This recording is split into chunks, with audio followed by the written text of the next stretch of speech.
na rantsi da Allah kwanan nan sai na tada zaune tsaye cikin gidan nan na hana kowa zaman lafiya.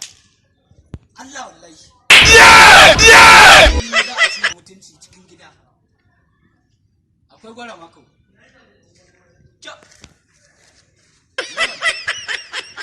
wallahi sai na tada zaune tsaye sai dai duk abin da zai faru ya faru sai na tada zaune tsaye.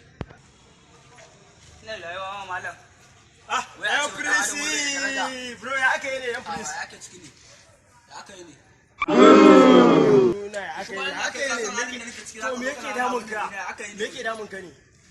Wai yanzu in banda cin mutunci wai a ce gidanmu. Raina ma wayo suka yi ko? Wai ragon laye ya fi ni muhimmanci wai a gidan nan wai. Garin ya ban gane ragon laye ya yi wai na koma gida na tashi daga gurin aiki. Ina gayawa ina komawa gida wai na tadda katifa ta an mullo ta waje. Wai an sa ragon laye ciki. Wai saboda wai an ga hadari ya taso za a yi ruwan sama. Kenan sai a buga mu a rediyo.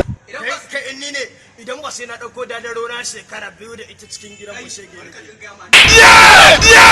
Sai a sido ka tiho ka sai a dauki rago a sa cikin ɗakin da kai ciki. Wai ragon layya. To cike mana ko ya gasa sai ai. Yanzu za a samu man dadaro. Shi ne lissafi.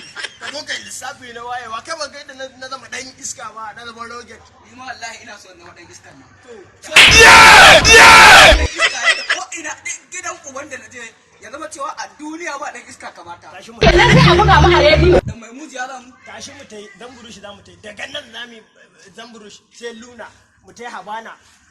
Lissafi ne Wallahi aboki na shi sa kake burge ni. Saboda kai iska ne kai.